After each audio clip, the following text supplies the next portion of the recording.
Hello दोस्तों, आज हम पढ़ेंगे section 15 of Indian contract act 1872 जो कि हमें कोअर्जन या प्रपीड़न की डेफिनेशन बताता है। सेक्शन 10 हमें बताता है कि किसी भी एग्रीमेंट को कॉन्ट्रैक्ट बनने के लिए ज़रूरी है कि फ्री कंसेंट होना चाहिए। सेक्शन 14 हमें बताता है कि अगर किसी भी पर्सन की कंसेंट कोअर्जन या प्रपीड़न के द्वारा ली गई है तो वो फ्री कंसेंट नहीं होती।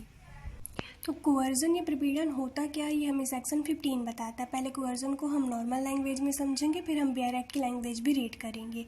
तो कोअर्जन क्या होता है या प्रपीड़न क्या होता है, हम ये कह सकते हैं कि डरा धमका कर एग्रीमेंट करवाना ही कोअर्जन या प्रपीड़न कहलाता है। क्या डरा और धमका कर अगर हम किसी से एग्रीमेंट करवाते हैं तो उसे हम कोअर्जन या प्रपीड़न कहते हैं।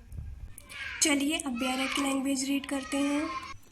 कोई भी पर्सन इस इंटेंशन के साथ कि कोई दूसरा पर्सन उसके साथ एग्रीमेंट करने के लिए रेडी हो जाए, वो दो काम में से कोई एक काम करता है या फिर वो दोनों काम करता है।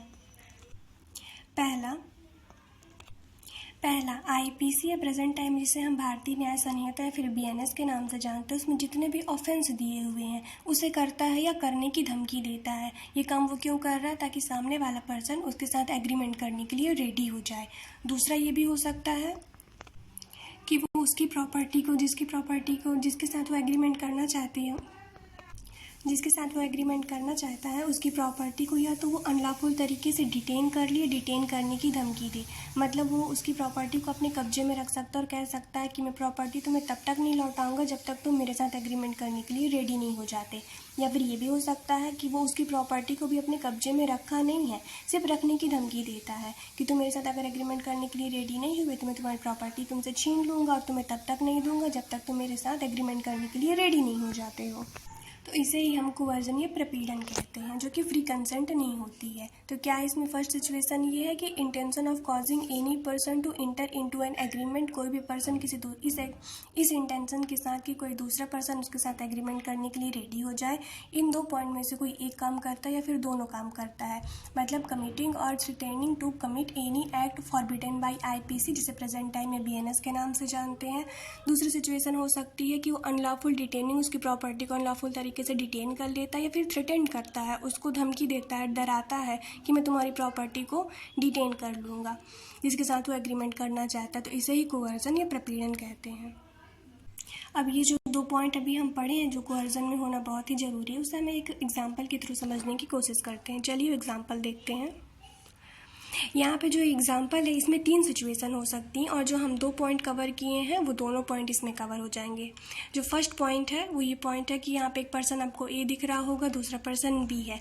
बी ए को गन दिखा के कहता है कि तुम मेरे साथ एग्रीमेंट करने के लिए रेडी हो जाओ, नहीं तो मैं तुम्हें जान से मार दूंगा। अब ये आईपीसी बीएनएस में ऑलरेडी एक ऑफेंस है, तो जान से मारने की धमकी दे रहा है। यहाँ बी की इच्छा नहीं है एग्रीमेंट करने की, लेकिन उसकी मजबूरी है कि अगर वो एग्रीमेंट करने के लिए रेडी नहीं होगा तो बी मुझे जान से मार देगा। इसलिए इसकी कंसर्न ना होते हुए भी एग्रीमेंट करने के लिए रेडी हो जाता है।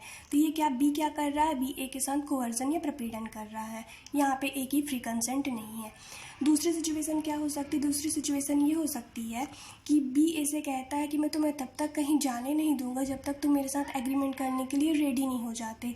यहाँ किसी पर्सन को किसी रास्ते में जहाँ वो जाना चाहता है अगर उसको नहीं जाने देता है अनलॉफुल तरीके से, तो ये भी आईपीसी बीएनएस में एक ऑफेंस है। तो यहाँ भी ए मजबूरी में इसके साथ एग्रीमेंट करने के लिए रेडी हो जाता है, क्योंकि अगर ए रेडी नहीं होगा एग्रीमेंट करने के लिए तो बी उसे जाने नहीं देगा। तो यहाँ भी ए की कंसेंट नहीं है, इसलिए ये भी कोअर्जन नहीं है, क्योंकि वो डरा धमका कर उससे एग्रीमेंट करने के लिए रेडी हो रहा है। ये जो दो एग्जांपल में इस एग्जांपल में तो आपको 2 सिचुएशन बताई हूँ। ये जो मैं फर्स्ट पॉइंट आपको बताई थी कि आईपीसी में जितने भी ऑफेंस होते हैं उसे करता है या करने की धमकी देता है, ये इससे रिलेटेड है। अब इसमें जो हम सेकंड पॉइंट प्रॉपर्टी डिटेन करने से रिलेटेड पढ़े थे उसका एग्जाम्पल मैं अभी आपको दूंगी। यहाँ पे बी ए से कहता है कि ये जो तुम्हारा बैग दिख रहा है ये तुम्हारी इसमें बहुत इंपॉर्टेंट डॉक्यूमेंट्स है। तो ये क्या करता है? बी ए के बैग को अपने पास अपने कब्जे में रख लेता है और बोलता है कि ये बैग मैं तुम्हें तब तक नहीं लौटाऊंगा जब तक तुम मेरे साथ एग्रीमेंट करने के लिए रेडी नहीं हो जाते हो। अब ए मजबूरी में फिर से यहाँ एग्रीमेंट करने के लिए रेडी हो गया। या फिर ये हो सकता है कि बी ए के बैग को अपने कब्जे में रखा नहीं है, सिर्फ धमकी दे रहा कब्जे में रखने की कि अगर तुम मेरे साथ एग्रीमेंट करने के लिए रेडी नहीं होते हो तो तुम्हारे बैग को मैं डिटेन कर लूँगा और तब तक नहीं दूंगा जब तक तुम मेरे साथ एग्रीमेंट करने के लिए रेडी नहीं होते।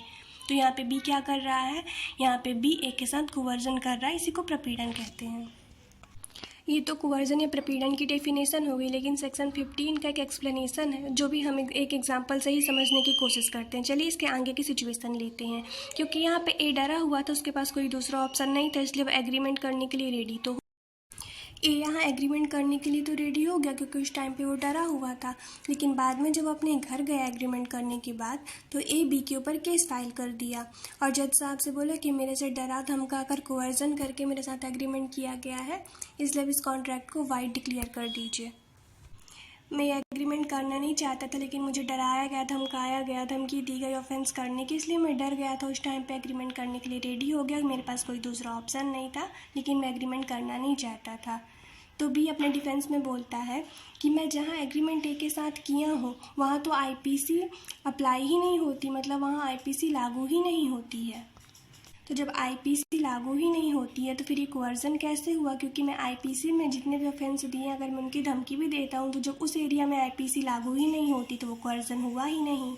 तब जज साहब बी से बोलते हैं कि आप सेक्शन 15 इंडियन कॉन्ट्रैक्ट एक्ट का एक्सप्लेनेशन पढ़िए, जो क्लियरली ये बात बोलता है कि इससे कोई फ़र्क नहीं पड़ता है कि आईपीसी में जितने भी ऑफेंस दिए गए हैं उनकी अगर कोई धमकी देता है या फिर वो ऑफेंस करता है, तो वो अगर ऐसी जगह में ऑफेंस करता है जहाँ की आईपीसी अप्लाई नहीं होती तो इससे कोई फ़र्क नहीं पड़ता, तब भी वो कोवर्जन ही कहलाएगा, प्रपीड़न ही कहलाएगा।